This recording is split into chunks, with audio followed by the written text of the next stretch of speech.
If you're not a real yearner, please exit left. I repeat, if you're not a real yearner, exit left. Listen, it's your casual cinema bro, and we're talking about Netflix new show, Forever.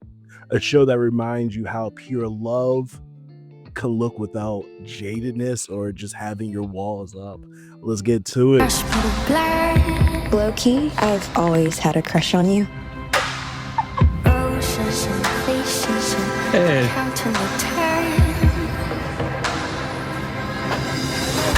How did it go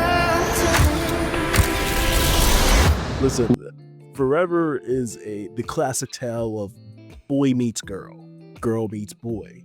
We have Justin and Keisha who are each other's first everything.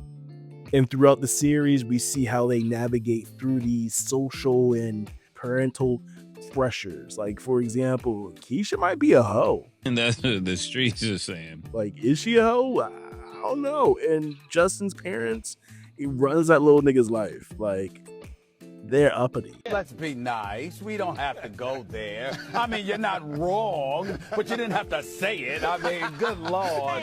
What did I like about this show? I love how this show felt magical. Just the initial score when Keisha and Justin both see each other. It's like we're being put under a trance.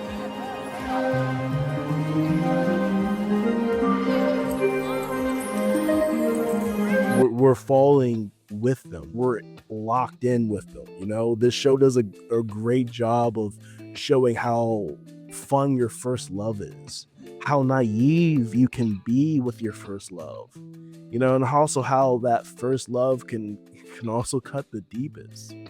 You know, for example, with being naive, you know, these two characters really think they can have a long distance relationship while in college from Chicago to DC. Not saying that's not possible, but that's just that naive of thinking like these things can happen, can work.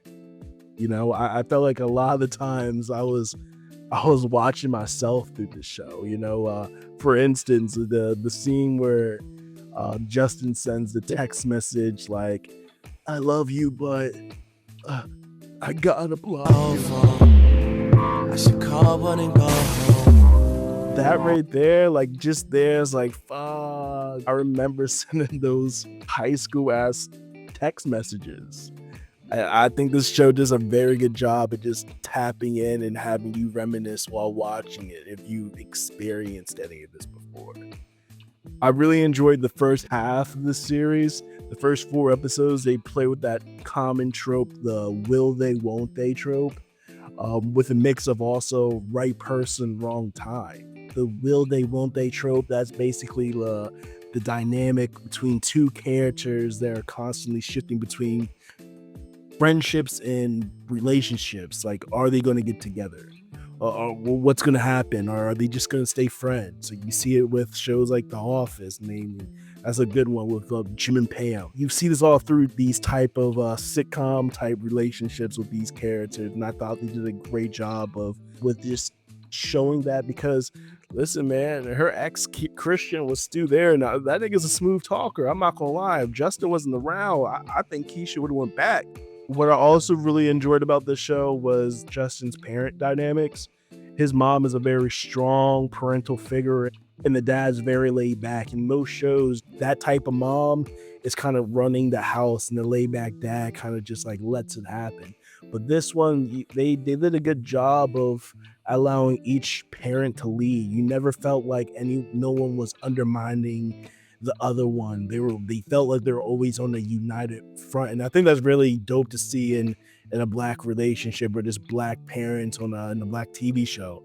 I really thought their this dynamic between each other worked very well in terms of this parenting Justin. Now, what I didn't like about this show, and I know I just gave them niggas praise, Justin's parents some praise, but I'm about to kick them back, and mainly the mom.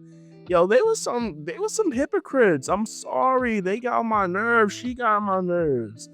As soon as she found out about Keisha's sex tape, she wanted to tell Keisha's mom, but her mom should know. Listen, the mom should know. But she's gonna tell Justin, listen, we're here for Keisha. We're the village that she doesn't have.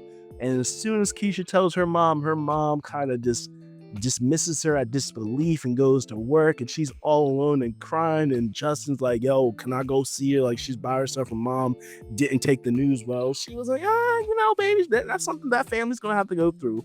Like, what? Bruh! You just had my girl tell her mom the truth, and now what happened to the village thing? Like, I just felt like the mom she said a lot of things in the show that and then when Justin would either do them or just be the son she preached that she won, she just always found a way to flip it.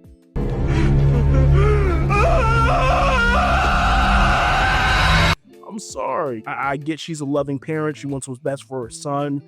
But it just at times, this isn't it. I'm not really feeling it. I can't really find anything else I really dislike about the show, so I'd be nitpicking, but do we really need a season 2? I'm fine with how things ended with these characters. I'm okay with it. I thought one of the standout moments was Keisha's dad pulling up in the show. That man came off the bench and was hitting Dion Waiter type threes, baby. I thought the scene where he's grilling Justin was very aggressive, but also we got to see what type of father he is. He's asking Justin, like, are you the music man? You make beats. But, Keisha, your boyfriend don't look too confident. We don't need another Quincy. When I heard that line, we don't need another Quincy, I thought he was being funny, trying to say we don't need another Quincy Jones. Justin makes music, Quincy Jones. But it turns out Quincy is his name. Keisha's father's name is Quincy. And he was really saying is, I don't want my daughter with another me. And I thought that was very powerful. How I took that scene initially, and then versus when I'm like looking back on him, like, wow, like he just loves his daughter. And I think that was a really cool scene just to see, no matter if you felt like if he was doing too much or not, he just wants what's best for his daughter. He can see that Justin's lost. A lost nigga recognizes a lost nigga. Listen, overall, I thought this was a W for Netflix. The pacing was on point. The music selection was just amazing. Listen, we don't give the 2010s enough credit for how great the music was during that era, but it was awesome. Chef kiss to 2010s music, elite. And why I also don't think we need a season 2, I think we'll be fine. This show was created, or showrunner is Mara Brock Akil. She also worked on Moesha, The Game, Girlfriends, and etc. She knows how to run a show that can last more than one season. And those are all hit shows. I'm glad to know that we got somebody who knows what they're doing. And as much as I don't want a season 2, listen, I'll take it if that's who's running things. Listen, it's your casual cinema bro here to give you another casual review. Please like, comment, subscribe. Let me know what you think about the show. Let me know if there's anything else you want me to review. I got some movies I'm watching. I'm coming right back, baby. And it's been real. I'm out.